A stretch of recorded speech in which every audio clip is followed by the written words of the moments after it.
I'm a single guy in my early 30s, and I've been living alone in this rented house for over a year now. It's a nice little place in a quiet neighborhood. Nothing fancy, but it's comfortable and the rent is reasonable. I've gotten into a good routine here and really feel like I'd made it my home. The incident happened on a Thursday night around 11. I was getting ready for bed when I heard aggressive pounding on my front door. Not knocking, but actual pounding, like someone was trying to break it down. I looked out the window, but couldn't see much because of how poorly the porch light is positioned. Despite not being able to see who it was and the aggressiveness of the knocking, I'm a pretty buff guy, so I wasn't scared or anything, more so irritated and confused. I opened the front door, careful to keep the screen door shut as an added layer of protection. I'm not sure what I was expecting to see, but what I did see was surprising to say the least. There was this extremely agitated man standing there. He looked to be maybe a few years older than me. He was average height, had disheveled hair, and was wearing clothes that looked like they had been slept in multiple nights in a row. But what really caught my attention was how angry and unstable he seemed. His eyes were darting around, and he was breathing heavily, like he'd been running or was having some kind of panic attack. He was also pacing around like he couldn't keep his feet on the ground. Before I could even ask what he wanted, he started yelling that this was his house and demanding that I let him in. He said I was trespassing and that he was going to call the police if I didn't get out immediately. I thought he was either on drugs or having some kind of mental health crisis, or maybe a combination of the two. I tried to calm him down and explained that he had the wrong house, but he became even more agitated.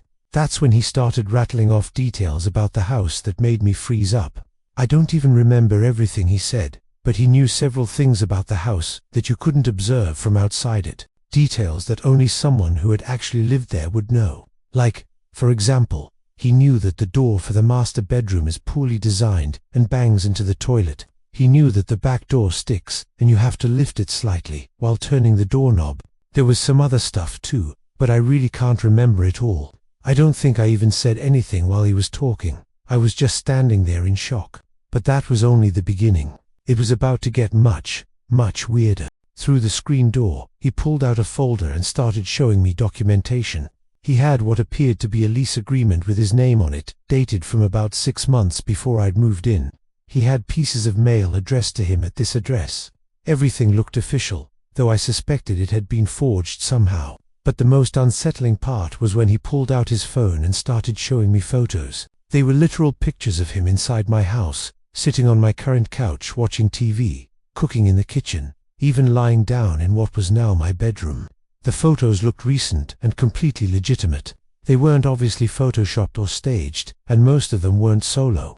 They had other people in them, all of whom I'd never seen before. He showed me one photo that he claimed was from this past 4th of July just a few months ago. It was a selfie taken by a woman I didn't recognize. In it, the woman, him, and a few other people were facing the camera and smiling at the kitchen table. There was a box of fireworks off to the side, and the detail and context of the picture made it look completely authentic. That's when I genuinely started questioning my own memory and sanity. How could this person have all this evidence if they never lived here? I started wondering if I somehow blocked out memories of sharing the house with someone, and if I was the one having some kind of psychological breakdown. It was freaky, especially since I knew for a fact that I had been home on the 4th of July, so the pictures made even less sense. The whole situation was so surreal that I told them I was going to call the police to sort everything out. Not even in an antagonistic way. I just didn't know what else to do. I figured they could check the records and determine what was going on. But the moment I mentioned calling the cops, the guy's demeanor changed completely. He suddenly became very calm and said he'd wait outside while I made the call. Then he just walked away from the door and disappeared into the darkness. I watched from the window, but I couldn't see where he went. When the police arrived about 10 minutes later, I explained the whole bizarre situation. They told me I should try reaching out to my landlord to get in contact with the previous tenants, and that I might get some answers that way. I had all the required documentation proving I was renting this house, but when I offered to show it to them, they waved it off. They said whoever had been on my doorstep was probably just going through a mental episode, and as long as they were gone, I should just carry on with my life. Then they left. I wasn't just going to sit there and be satisfied with that, though whether or not that guy had left still left the question of how in the world he had all that evidence.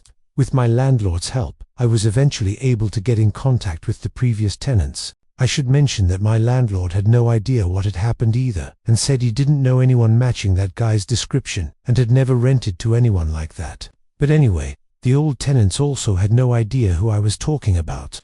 They said they'd never lived with anyone matching his description, and they lived in the house alone for 3 years before moving out. They were just as confused as I was about how this stranger could have such detailed knowledge of the house, and apparently, legitimate photos of himself inside of it. For the next 2 weeks, I was constantly on edge, but nothing happened, and I started to think that maybe it had just been some elaborate scam that had failed. But of course, that turned out to be mostly wishful thinking. One night, I came home from a night on the town with my friends to find my house completely ransacked. It wasn't like a typical burglary where someone grabs obvious valuables and runs. The place was completely turned upside down, like someone had been looking for something specific. What that thing was, I had no idea. The craziest part is that most of my electronics and other valuable items were still there, despite the fact that the rooms they were in were completely trashed. The police found no signs of forced entry, which suggested that whoever did it had a copy of my key. Given the timing and connection to the strange incident 2 weeks earlier, it seemed obvious that the same person was responsible. The police took things more seriously after that, and so did my landlord. He replaced all the locks in the house immediately and free of charge, and also installed additional security measures. The going theory, and the one I believe, is that some crazy person really does believe he lives in my house and broke in to look for his personal belongings or something. And okay, sure, that's problematic enough on its own, but that does absolutely nothing to explain how he had all that documentation, let alone literal copies of my house key. I wish I had the sense to take a closer look at that so-called lease agreement he had shown me, because I might have been able to get his name, but in the moment, I just wasn't thinking clearly. The documents don't even bother me that much. All that stuff could have been easily forged or altered, including the alleged pieces of mail. What freaks me out to my core, though, are the pictures. I have no explanation for any of that stuff. It's possible they're really old pictures whose dates are doctored, but even if that's the case, it still doesn't explain how my landlord, who's owned that house his entire life, didn't recognize him. One of my friends suggested that I'm up against something not fully natural. I don't believe in that kind of stuff, but I will say that I've had this constant creepy feeling hanging over me whenever I'm in my own home, which is most of the time. I can't even begin to rationalize the whole thing. I just hope that's the end of it.